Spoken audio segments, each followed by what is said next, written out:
Vinod sir, NCERT ഇതാ നമ്മുടെ 7ാം ക്ലാസ്സിന്റെ പാഠപുസ്തകത്തിൽ നിന്ന് മുഗളന്മാരെ കുറിച്ചുള്ള സകല ചരിത്രവും അവരെ പറ്റി പ്രതിപാദിക്കുന്ന ഭാഗങ്ങളൊക്കെ പാഠപുസ്തകത്തിൽ നിന്ന് നീക്കം ചെയ്തിരിക്കുന്നു. എന്തുകൊണ്ടാണ് ഇങ്ങനെയൊരു നീക്കം? ഇതിന് പിന്നിൽ ഏതെങ്കിലും തരത്തിലുള്ള രാഷ്ട്രീയ പ്രേരിതമായ ഗൂഢോദ്ദേശങ്ങളുണ്ടോ? രാഷ്ട്രീയ പ്രേരിതമായ ഗൂഢോദ്ദേശങ്ങൾ ഉണ്ടോ എന്ന് ചോദിച്ചാൽ ഇല്ല. രാഷ്ട്രീയ പ്രേരിതമായ നല്ല ഉദ്ദേശങ്ങൾ ഉണ്ടോ എന്ന് ചോദിച്ചാൽ ഉണ്ടെന്ന് ഞാൻ പറയും. ഈ ചരിത്രം നമ്മളെല്ലാവരും അവഗണിക്കുന്ന ഒരു കാര്യമാണ്. നിങ്ങൾക്കറിയാമോ, എനിക്കറിയാം, കേരളത്തില് ഒരു പ്രത്യേക വിഭാഗത്തിന് എപ്പോഴും വിദ്യാഭ്യാസ മന്ത്രിയാകാൻ വലിയ താല്പര്യമുണ്ടായിരുന്നു. ഞാൻ എന്ന് വിചാരിക്കുന്നത് ഇത് ആർക്ക് വേണ്ടിയിട്ടാണ്? ഒന്ന് പിന്നെ ഈ നിയമിക്കുന്ന അധ്യാപകരുടെ നിന്ന് കാശ് മേടിക്കാം എന്നുള്ളത് ഓക്കെ, അതിനുപരിയായിട്ട് വല്ലതും ഉണ്ടോ? ഒരു രാജ്യത്തിന്റെ ചരിത്രം, അതായത് പഠിക്കുന്ന ആരാണ്? കുട്ടികളാണ്. ഈ കുട്ടികൾ എന്ത് പഠിക്കുന്നു എന്നുള്ളത് ഭാവി തലമുറയെ നമ്മൾ സ്വരൂപിക്കുന്നതിൽ വളരെ പ്രധാനമാണ് എന്ന് നാം തിരിച്ചറിയണം. നമുക്കറിയാം, ഈ നമ്മുടെ ബ്രിട്ടീഷുകാർ ഭരിച്ചിരുന്ന സമയത്ത് അവര് ബ്രിട്ടന് വേണ്ടി അവരുടെ ഭരണം നിലനിൽക്കാനുള്ള കാര്യങ്ങളാണ് പഠിപ്പിച്ചിരുന്നത്. അവരെ എങ്ങനെ ഇതാണ് പഠിപ്പിച്ചിരുന്ന മൊത്തം. ഇനി ഇന്ത്യക്ക് സ്വാതന്ത്ര്യം കിട്ടിയപ്പോൾ എന്ത് സംഭവിച്ചു എന്ന് വെച്ചാല്, അവര് സ്വാതന്ത്ര്യം ലഭിച്ചെങ്കിലും തുടക്കത്തിൽ ഇപ്പൊ സ്വാതന്ത്ര്യം കിട്ടുമ്പോ അതാണല്ലോ ഏറ്റവും പ്രധാനം. അത് കഴിഞ്ഞിട്ട് അവർ പഠിപ്പിച്ചിരുന്ന തന്നെ ഈ ബ്രിട്ടീഷ് കാലഘട്ടത്തിനകത്തുള്ള ബുക്കുകൾ തന്നെയാണ് നമ്മൾ തുടർന്നും പഠിപ്പിച്ചു വന്നത്. അതിനകത്ത് അതിൻ്റെ അകത്ത് നമ്മൾ ചേർത്ത എന്താണ്? ആ സ്വാതന്ത്ര്യം കിട്ടിയ രാഷ്ട്രീയ സംഭവങ്ങൾ ചേർത്തു, ഭരണകൂടത്തെ കുറിച്ച് നമ്മൾ ചേർത്തു, നമ്മുടെ ഇന്ത്യൻ ഭരണകൂടത്തെ കുറിച്ചൊക്കെ ചേർത്തു. പക്ഷേ ഇതിന്റെ അപകടം, ഇത് ഇങ്ങനെ പോകുന്നത് കുഴപ്പമാണെന്ന് മനസ്സിലാക്കി 1961 കോൺഗ്രസ് ഗവൺമെന്റ് ആണ് NCERT എന്ന് പറയുന്ന നമ്മുടെ ഒരു പാഠ്യപദ്ധതി കൊണ്ടുവരുന്ന സംവിധാനം അവർ ഉണ്ടാക്കിയത്. അതായത് എങ്ങനെ എന്ത് പഠിപ്പിക്കണം, ഇന്ത്യൻ വിദ്യാർത്ഥികൾ എന്ത് പഠിപ്പിക്കണം, അവർക്ക് കൃത്യമായ രാഷ്ട്രീയ ഏൽപ്പിച്ചതൊക്കെ വലിയ പുലികളെയാണ്. റോമില താപ്പർ, RS ശർമ്മ, സതീഷ് ചന്ദ്ര, ബിപിൻ ചന്ദ്ര, ഇവരൊക്കെ പഴയ വലിയ ചരിത്രകാരന്മാരാണ്. ഇവരെ നിയമിക്കുന്നത് ചരിത്രകാരെ എന്ത് കുട്ടികളെ പഠിപ്പിക്കണമെന്നുള്ള ചരിത്രകാരന്മാരെ ആരാണ് നിയമിക്കുന്നത്? അതിന് ഉറപ്പായിട്ട് ഒരു പ്രീ കണ്ടീഷൻ ഉണ്ടാവും, കോൺഗ്രസ് ഗവൺമെന്റ്. അൺഫോർച്ചുനേറ്റ്ലി നെഹ്റുവിന് താല്പര്യങ്ങൾ, ഇതിനകത്ത് വലിയൊരു രാഷ്ട്രീയ കളിയാണ്. ഇന്ത്യ പാകിസ്ഥാൻ രണ്ടായിട്ട് തിരിഞ്ഞു. ഇന്ത്യയിൽ ഹിന്ദുക്കളാണ് ഭൂരിപക്ഷം. അപ്പൊ ഹിന്ദുക്കളുടെ കാര്യം നെഹ്റുവിന് വലിയ പ്രശ്നമല്ല. ബാക്കിയുള്ള ഇവിടെയുള്ള മുസ്ലിങ്ങളെ കൂടെ നിർത്തുക എന്നുള്ളത് വളരെ പ്രസക്തമായിരുന്നു. അതുകൊണ്ട് തന്നെ നമ്മൾ ഇപ്പൊ ഞാൻ പഠിച്ച സമയത്ത് ഞാൻ ആലോചിക്കും, നമ്മൾ എന്തിനാണ് ഈ മുഗളന്മാരെ കുറിച്ച് ഇത്രയും വലിയ പാഠങ്ങൾ പഠിക്കുന്നത്? ഷർഷായുടെ ഭരണപരിഷ്കാരം, അക്ബറിന്റെ ഭരണപരിഷ്കാരം, പിന്നെ ഹുമയൂൺ, പിന്നെ നമ്മുടെ ഈ ഏറ്റവും വൃത്തികെട്ടവനായിരുന്ന ഔറംഗസേബിനെ പറ്റി പോലും പഠിപ്പിച്ചിട്ടുണ്ട്. ഔറംഗസേബ് അങ്ങനെയായിരുന്നു, ഇങ്ങനെയായിരുന്നു, ചെറുതായിട്ട് പറഞ്ഞിട്ടുണ്ട്. ജസിയ വന്നിരുന്നു എന്നൊക്കെ വളരെ ചെറുതായിട്ട്, ജസിയ കരം മേടിച്ച കാര്യങ്ങള്. അപ്പൊ ഒരു ബാലൻസ്ഡ് അല്ല. മുഗളന്മാരെ വലിയ സംഭവമാക്കി അവിടുത്തെ പഴയ ഡെവലപ്മെന്റ്സ് ഒക്കെ കൊണ്ടുവന്നിരുന്നത് മുഴുവൻ. അപ്പൊ എൻ്റെ ഒരു ന്യായമായ സംശയമാണ്, ഇന്ത്യയുടെ ചരിത്രം, അതായത് 800 വർഷം മുഗളന്മാർ ഭരിച്ചു, പിന്നെ 200 വർഷം ബ്രിട്ടീഷുകാർ ഭരിച്ചു. അപ്പൊ ഇന്ത്യയുടെ ചരിത്രം 1000 വർഷത്തിന് പുറകോട്ട് വേണ്ടേ? അതെന്തുകൊണ്ട് ഇവരാരും അതിനെപ്പറ്റി സംസാരിക്കുന്നില്ല? ഒരു രാജ്യം പ്രത്യേകിച്ച് സ്വാതന്ത്ര്യം പ്രഖ്യാപിച്ചു കഴിഞ്ഞാൽ ആ രാജ്യത്തിന്റെ ശരിക്കുള്ള ഒരു ചരിത്രം പഠിപ്പിക്കണ്ടേ? അതിൽ നിന്ന് വളരെ ബുദ്ധിപൂർവ്വം കോൺഗ്രസ് സർക്കാരോ അല്ലെങ്കിൽ കോൺഗ്രസ് സർക്കാരായിരിക്കണമല്ലോ അതിന് ഉത്തരവാദിത്വം, തീർച്ചയായിട്ടും കോൺഗ്രസ് സർക്കാരായിരിക്കും. അപ്പൊ ഇതൊക്കെ കാര്യങ്ങൾ തീരുമാനിച്ചവർ വിട്ടുനിന്നു എന്നുള്ളതാണ്. തീരെ ഇല്ലെന്ന് പറയാൻ പറ്റില്ല. മൗര്യ വംശത്തിനെ പറ്റി എന്തോ പറഞ്ഞിട്ടുണ്ട്, ഗുപ്ത വംശത്തിനെ പറ്റി എന്തോ പറഞ്ഞിട്ടുണ്ട്, ചോള ചേരയൊക്കെ ചോളവംശം, രാജവംശത്തിനെ പറ്റിയൊക്കെ പറഞ്ഞിട്ടുണ്ട്. പക്ഷേ നമ്മൾ മുഗളന്മാർ പഠിച്ചതിനെ കുറിച്ച് പറഞ്ഞിട്ടുണ്ടോ? നമ്മൾ ഈ ഔറംഗസേബ് ഇത്രയും വൃത്തികെട്ടവനാണെന്ന് ഈ സിനിമ വരുന്നത് വരെ നമ്മൾ തിരിച്ചറിഞ്ഞിട്ടുണ്ടോ പഴയ ആളുകൾ? എനിക്ക് തോന്നുന്നില്ല. ശിവജിയെ പറ്റി ഉണ്ട് ചെറിയൊരു മെൻഷനിങ്. പക്ഷേ ഈ നമ്മുടെ ഔറംഗസേബിന് ഇത്രയും ബുദ്ധിമുട്ടിച്ച നമ്മുടെ അതിനകത്തുള്ള ആളുടെ പേരെന്തായിരുന്നു? ശിവജിയുടെ മകൻ. അദ്ദേഹത്തെ കുറിച്ച് അല്ല, പേര് പോലും സത്യം പറഞ്ഞാൽ എനിക്ക് ഓർമ്മ വരുന്നില്ല. അത് ആ സിനിമ ഇറങ്ങിയ സമയത്തുണ്ടായിരുന്നു. അതേക്കുറിച്ച് പോലും നമ്മളാരും കേട്ടില്ല. ശിവജിയുടെ പേര് നമ്മളെ പഠിപ്പിച്ചിട്ടുള്ള. അപ്പൊ ഈ പഠിപ്പിക്കുന്നത് എന്നുള്ളത് വളരെ പ്രസക്തമാണ്. നമ്മുടെ ചെറിയ മനസ്സുകളിൽ രാജ്യത്തെക്കുറിച്ച്, രാജ്യത്തിന്റെ ചരിത്രത്തെക്കുറിച്ച്, രാജ്യത്തിന്റെ പാരമ്പര്യത്തെക്കുറിച്ച്, രാജ്യത്തിന്റെ സംസ്കാരത്തെക്കുറിച്ച് ഒക്കെ പഠിപ്പിക്കുക എന്ന് പറയുന്നത് വളരെ വളരെ പ്രസക്തമായ ഒരു കാര്യമാണ്. അത് നമ്മൾ ചെയ്തിട്ടുണ്ടോ എന്ന് നമ്മൾ 100 വട്ടം ആലോചിക്കണം. ഇന്നത്തെ സർക്കാരിന് അത് ചെയ്യണമെന്ന് തോന്നുന്നതിൽ ഒരു തെറ്റും പറയാൻ പറ്റില്ല. എന്തുകൊണ്ട് ഹിന്ദു ചരിത്രം പഠിപ്പിക്കണ്ട? ഇത് ഇന്ത്യയുടെ സംസ്കാരം എന്ന് പറയുന്നത് ഹിന്ദു സംസ്കാരമല്ലേ, എന്തുകൊണ്ട് അത് പഠിപ്പിക്കണ്ട? അവർ ന്യായമായും അത് ചോദിക്കുമല്ലോ. അപ്പൊ അതുകൊണ്ടാണ് ഈ പഴയതുപോലെ മുഗൾ ചരിത്രം ഇത്ര കാര്യമായിട്ട് വിശദമായിട്ട്, പ്രത്യേകിച്ച് നമ്മളെ ഇത്രയും പ്രശ്നമുണ്ടാക്കിയ, ഇവിടെയുള്ള സകല അമ്പലങ്ങളും ഇടിച്ചു മാറ്റിയ, മതം മാറ്റി, ഫോഴ്സ്ഫുൾ ആയിട്ട് മതം മാറ്റിയ ഒരു മുഗളന്റെ ചരിത്രം ഇന്നത്തെ പിള്ളേർ പഠിക്കേണ്ട കാര്യമുണ്ടോ? അതോ അതിന്റെ കൂടെ മറ്റതും കൂടെ പഠിക്കണ്ടേ എന്നുള്ളതൊക്കെ വളരെ പ്രസക്തമായ സർക്കാർ ചോദിക്കുന്ന ചോദ്യങ്ങളാണ്. ഇതുവരെ ആർക്കും അത് ചോദിക്കാൻ തോന്നിയില്ല, പക്ഷെ ഇപ്പോഴത്തെ സർക്കാരിന് അത് ചോദിക്കാൻ തോന്നി. അപ്പൊ അതാണ് അതിന്റെ സത്യം. അപ്പൊ അതുകൊണ്ട് ആ പഴയ മുഗൾ ചരിത്രത്തിന്റെ ഒരു ബാലൻസ്ഡ് പറയുമ്പോൾ, അല്ലെങ്കിൽ എല്ലാം പറയണമായിരുന്നു. മുഗളന്മാര് എങ്ങനെയാണ് ഇവിടെ കാണിച്ചു കൂട്ടിയതും കൂടെ പറഞ്ഞിട്ട് അവരെന്തെങ്കിലും നല്ലത് ചെയ്തിട്ടുണ്ടായിരുന്നെങ്കിൽ കുഴപ്പമില്ല. അവരുടെ കൾച്ചറിനെ പറ്റി പഠിച്ചോട്ടെ, ആർക്കിടെക്ചറിനെ പറ്റി പഠിച്ചോട്ടെ, അവരുടെ റവന്യൂ സിസ്റ്റത്തിനെ പറ്റി പഠിച്ചോട്ടെ, അവരുടെ സക്സഷൻ കോൺഫ്ലിക്ട്സ് ഒക്കെ പഠിപ്പിച്ചോട്ടെ. പക്ഷേ അവർ ചെയ്ത വൃത്തികേടുകൾ അതുപോലെ പഠിപ്പിക്കണമായിരുന്നു. അത് നമ്മൾ പഠിപ്പിച്ചില്ല. അവിടെ അത് മുക്കി. അതിനെന്തോ ഒരു ഉദ്ദേശം ഉണ്ടായിരുന്നുള്ളതാണ്. അപ്പം ഒരു ചെറിയ മഹത്വവൽക്കരണം ഉണ്ടായിരുന്നോ ഇല്ലയോ എന്നുള്ളത്, അതായത് ചെറിയ സാധനങ്ങൾ വളരെ കൃത്യമായിട്ട് സപ്രസ് ചെയ്തു.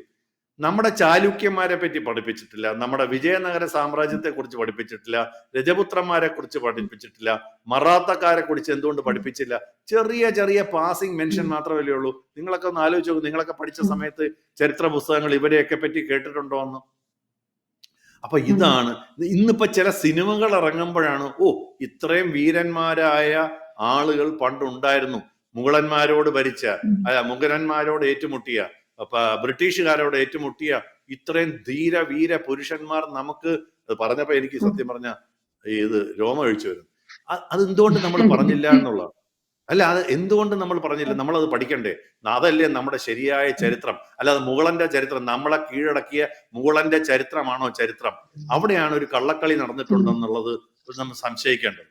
അപ്പൊ ആ കള്ളക്കളിയെ ഒരു പക്ഷേ ഇപ്പം ചെറുതായിട്ടൊന്ന് മാറ്റാൻ തീരുമാനിച്ചു. എന്തായാലും ഏപ്രിൽ 2025 7ാം ക്ലാസ്സിലെ പാഠപുസ്തകത്തിൽ നിന്ന് മുഗൾ സാമ്രാജ്യം, ഡൽഹിയിൽ സുൽത്താനേറ്റ്, ഇത് പഠിക്കുന്നത് കൊച്ചു പിള്ളേരാണെന്ന് ആലോചിച്ചോണം.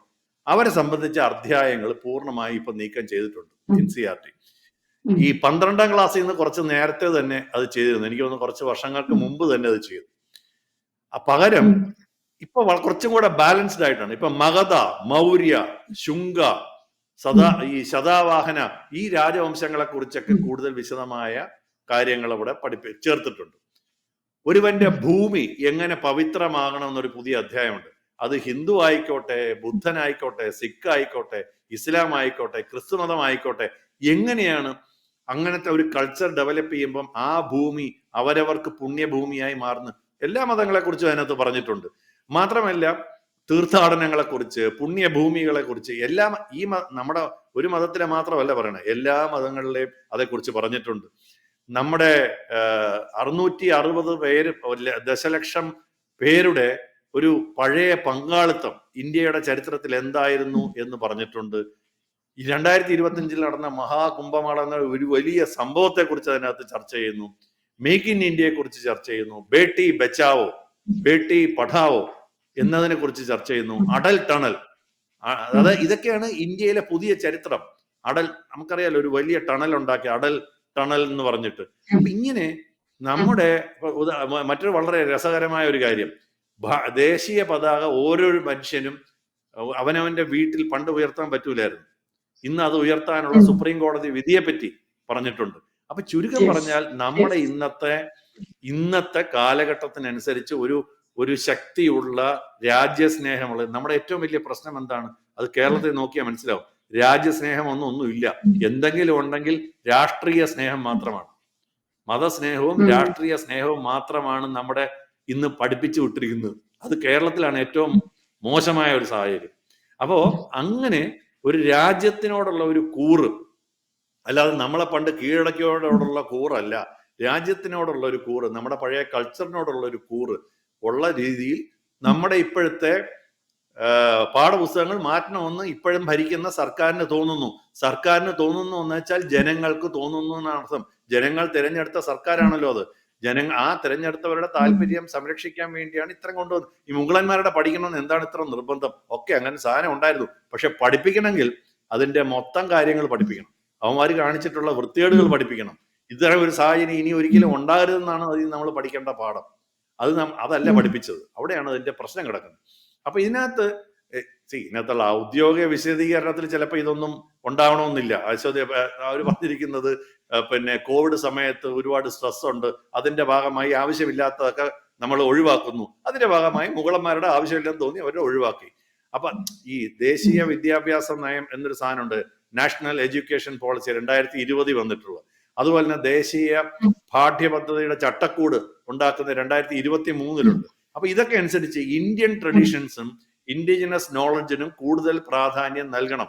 ഇന്ത്യൻ ട്രഡീഷൻ ആണ്, ഇന്ത്യൻ പാരമ്പര്യമാണ് ഏറ്റവും പ്രധാനം, തദ്ദേശീയ അറിവുകളാണ് ഏറ്റവും പ്രധാനം. അതിനെ അവഗണിച്ചുകൊണ്ട് മോളനെ പഠിപ്പിക്കേണ്ട കാര്യമില്ല എന്ന് സർക്കാർ തീരുമാനിച്ചു എന്നുള്ളതാണ് സത്യം. ഇത് സർക്കാർ ചിലപ്പോൾ ഇത്ര പച്ചയ്ക്ക് പറയൂലായിരിക്കും, പക്ഷെ എനിക്ക് തോന്നുന്നു അതിനകത്ത് അങ്ങനെ ഒരു സംഭവം ഉണ്ട്. അപ്പൊ അതുകൊണ്ട് അപ്പൊ അതിനകത്തെതിരെയുള്ള ചെറിയ എതിർപ്പുകൾ, ഇപ്പൊ നമ്മുടെ ബിനോയ് വിശ്വത്തിന് വലിയ വിഷമമായിപ്പോയി ഈ മുഗളന്മാരെ പഠിപ്പിക്കാത്തതിന്. അതിപ്പോ അതിന്റെ കാരണം എന്താണെന്നുള്ളത് നമുക്ക് എല്ലാവർക്കും അറിയാം. ഇവിടെ ഉള്ളൊരു കുറച്ച് വോട്ട് ഇത് കേട്ട് കഴിഞ്ഞാൽ വളരെ അൺഹാപ്പി ആകുന്ന ചില മനുഷ്യരുണ്ട്. നമുക്കറിയാമല്ലോ, പഴയ എന്താണ് ഒരു വാരിയംകുന്നന്റെ തന്നെ കഥകൾ എത്ര ഭംഗിയായിട്ട് മെനഞ്ഞതിനകത്ത് ഇടയ്ക്ക് ഇടിച്ചു കയറ്റാൻ നോക്കി എന്നുള്ളത് നമുക്കറിയാവുന്ന കാര്യമാണ്. അപ്പം ടിപ്പു സുൽത്താൻ, നമ്മുടെ ഇവിടുത്തെയൊക്കെ വലിയ ധീരവീര കക്ഷിയൻ എന്ന് പറയുന്നത് കേരളം കീഴടക്കാൻ വന്ന ടിപ്പു സുൽത്താൻ പകുതി എത്തിയിട്ട് തിരിച്ച് ഓടിപ്പോയ ഒരു വളരെ ബുദ്ധിപരമായ ഒരു തന്ത്രം കൊണ്ട് ജലയുദ്ധം അന്നേ ഉണ്ട്. നമ്മൾ പറയാൻ വളരെ പ്രസക്തമാണ്. അത് ആലുവ വരെ എത്തി നമ്മുടെ ദിവാൻ ഇത് തുറന്നു വിട്ടതോടുകൂടിയാണ് ഇയാൾ ഓടിപ്പോയി കളഞ്ഞത്, തിരിച്ചു പോക്കി കളഞ്ഞത്. അപ്പൊ ജലയുദ്ധം പണ്ടേ ഉണ്ട്, നമ്മുടെ രാജ്യത്തിനകത്ത് ചെയ്തു എന്നുള്ളതേ ഉള്ളൂ. അപ്പൊ ഇത്തരം കാര്യങ്ങൾ അപ്പൊ നമ്മുടെ സ്കൂളിലെ കുട്ടികൾ എന്ത് പഠിക്കണം എന്നുള്ളത് വളരെ പ്രധാനപ്പെട്ട കാര്യമാണ്. കാര്യം ചരിത്രം പഠിക്കുന്നതിൽ കൂടിയാണ് നമ്മൾ ആരായിരുന്നു എന്ന് നമ്മുടെ കുട്ടികൾ മനസ്സിലാക്കുന്നത്. എന്താണ് നമ്മുടെ കൾച്ചർ, എന്താണ് നമ്മുടെ സംസ്കാരം, നമ്മൾ എങ്ങനെ ആയിരുന്നു. ഇതിനെ മാനിപ്പുലേറ്റ് ചെയ്ത് പഠിപ്പിക്കാൻ നമ്മുടെ ഭരണാധികാരികൾ ശ്രമിച്ചിരുന്നോ എന്നൊരു സംശയം ഇന്നത്തെ സർക്കാരിനുണ്ട്. അത് അവർക്ക് കഴിയുന്നത് പോലെ രീതിയിൽ കറക്റ്റ് ചെയ്യാൻ ശ്രമിക്കുന്നു എന്നുള്ളത്. നാളെ ഇനിയിപ്പോ വേറൊരു ഇവര് പറയട്ടെ, ഞങ്ങൾ തിരിച്ചു വന്ന് ഞങ്ങൾ മുഗളന്മാരുടെ മാത്രമേ പഠിപ്പിക്കുള്ളൂ എന്ന് കോൺഗ്രസിന് വേണമെങ്കിൽ പറയാം. ഞങ്ങൾ പണ്ട് അങ്ങനെ ആയിരുന്നു, നിങ്ങൾക്ക് പറയാം. അതിന് പറയുന്നതിന് തെറ്റൊന്നുമില്ല. അവർ വന്നാൽ ചിലപ്പോൾ അത് ചെയ്യുമായിരിക്കും. പക്ഷെ തൽക്കാലം എനിക്ക് തോന്നുന്നു ഇപ്പോഴത്തെ BJP ഗവൺമെന്റിന് അങ്ങനെ ഒരു സങ്കല്പം ഉണ്ട്. ഇതിനകത്ത് നമ്മുടെ കൾച്ചറാണ് മുഗളന്റെ കൾച്ചറിനേക്കാളും കൂടുതൽ പഠിക്കേണ്ടത്. കാരണം ഇവിടുത്തെ ആളുകൾ തലതിരിഞ്ഞ് പോയി തുടങ്ങിയിട്ടുണ്ടോ എന്ന് അവർക്ക് വലിയ സംശയമുണ്ട്. അപ്പൊ അത് അവരുടെ സങ്കല്പമാണ്. അപ്പൊ അതാണ് അതിന്റെ കാര്യം. ഇതിപ്പോ നമ്മുടെ ഇന്ത്യ പാകിസ്ഥാൻ യുദ്ധ ഇതിന്റെ ഇടയിൽ എല്ലാവരും ഇതിന് കുറച്ചുകൂടെ പ്രചാരണം കിട്ടിയാലും, പക്ഷെ സത്യമായതുകൊണ്ട് ഉള്ള കാര്യം ഉള്ളതുപോലെ നമ്മൾ പറയുന്നു. ഇതിനകത്ത് ഞാൻ ഏതോ ഒരു മാധ്യമത്തിന്റെ ഒരു വാലുതുമ്പം മാത്രമേ കണ്ടുള്ളൂ. എല്ലാവരും ഇപ്പൊ ചർച്ച ചെയ്യുന്നത് നമ്മുടെ യുദ്ധമായതുകൊണ്ട് ഇത് അറിയാതെ പോയി. ചർച്ച ചെയ്തിട്ട് ആളുകൾ കാര്യങ്ങൾ തീരുമാനിക്കട്ടെ. ഇന്ത്യൻ സംസ്കാരം പഠിക്കണോ വേണ്ടയോ എന്ന് ചർച്ച ചെയ്യുന്നതിനകത്ത് തെറ്റൊന്നുമില്ല. അപ്പൊ ഇതാണ് അതിനെ കുറിച്ച് എനിക്കിപ്പോ പറയാനുള്ളത്. തീർച്ചയായും നമ്മുടെ രാജ്യം എന്ത് പഠിക്കണം എന്നുള്ളതിനെ കുറിച്ച് നമുക്ക് തന്നെ വ്യക്തമായ ഒരു ധാരണ ഉണ്ടാവണം. ഇന്ത്യയെ കീഴ്പ്പെടുത്തിയവരെ അല്ല, നമ്മുടെ വരാൻ പോകുന്ന ഒരു തലമുറയെങ്കിലും പഠിച്ച് വളരേണ്ടത് ഇന്ത്യയിലെ ധീരയോദ്ധാക്കളെ കുറിച്ച് തന്നെയാണ്. എന്തായാലും ആ ഒരു മാറ്റം ഇവിടെ തുടങ്ങിയിരിക്കുന്നു എന്ന് വേണം കരുതാൻ. എന്തായാലും വ്യക്തമാണ്. Thank you Vinod sir.